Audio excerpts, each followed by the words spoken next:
మాట్లాడితే సిద్ధం సిద్ధం సిద్ధం అని చెప్తా ఉన్నారు ఆయన.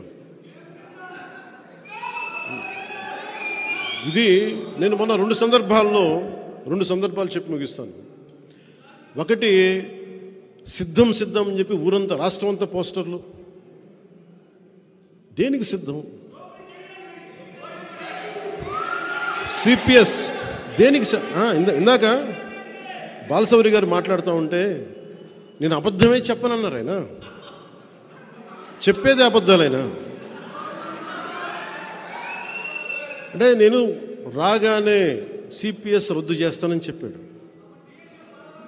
అలాగే టీచర్ల పోస్టుల దగ్గర నుంచి డిఎస్సి అన్ని నోటిఫికేషన్స్ ఇస్తానని చెప్పారు, అది చేయలే.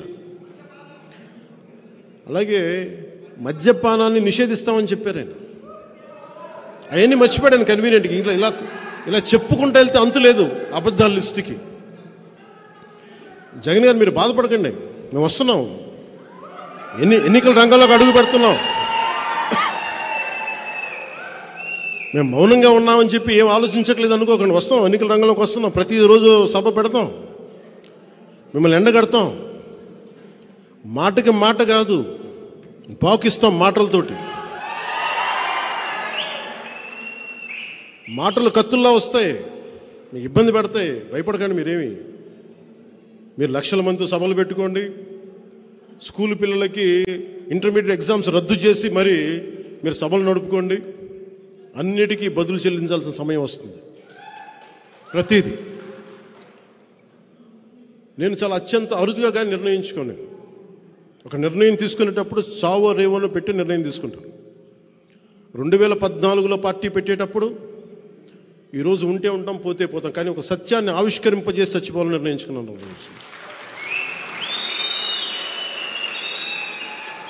అలాగే పార్టీ పెట్టాను, అలాగే పార్టీని నడుపుతున్నాను. పార్టీకి నిధులు కాదు కావాల్సింది, పార్టీకి కావాల్సింది మనందరినీ కలిపే ఒక భావం. మనందరం పూసలం, మనందరం ఆ భావంతో కట్టబడ్డ పూసలం మనందరం. భావం పోయినప్పుడు పూసలు ఎగిరిపోతాయి. ఎంత బలమైన దండ అవ్వాలంటే జనసేన అది తెంపలేనిది అవ్వాలి. సో భావమే మనం కట్టుబడి, అందుకనే మనకి 7 సూత్రాల దారంతో మనందరం కట్టుబడి ఉన్నాం ఈ రోజున. అదే 7 సూత్రాల ఈ దండకి ఇంకొక మణిహారమైన బాలశౌరి గారు వచ్చారు, ఇంకో మాణిక్యం. మేమందరం కలిసి ఈ రాష్ట్ర ప్రయోజనాల కోసం పనిచేస్తాం, రాష్ట్ర భవిష్యత్తు కోసం పనిచేస్తాం. నేను ఎప్పుడు కూడా వచ్చే ఎన్నికల గురించి ఎప్పుడు వచ్చే తరాల కోసం ఆలోచిస్తాను. ఒక రాజకీయ నాయకుడు వచ్చే ఎన్నికల కోసం ఆలోచిస్తాడు, ఒక రాజనీతిజ్ఞుడు వచ్చే తరం కోసం ఆలోచిస్తాడు. ఎప్పుడో చిన్నప్పుడు చదువుకున్న పాఠం అది ప్రభావం అయ్యి ఎప్పుడు మాట్లాడితే ఒక తరం కోసం ఆలోచించే వాళ్ళని తప్ప ఒక ఎన్నికల కోసం ఆలోచించట్లేదు.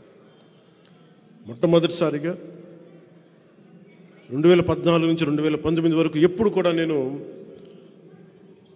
తగ్గే మాట్లాడాను. ఇప్పుడు కూడా మీకు నేను తెలియజేసుకుంటుంది కూడా 2024 ఎన్నికల్లో మనం జనసేన తెలుగుదేశం ప్రభుత్వాన్ని స్థాపిస్తున్నాం. కష్టం, పోరాటం చేయాలి, విజయం తేలికేం కాదు. జగన్ ఎన్ని మోసాలు చేసినా, ఎన్ని మాయలు చేసినా వాటన్నిటిని అధిగమించి మనం ప్రభుత్వాన్ని స్థాపించాలి.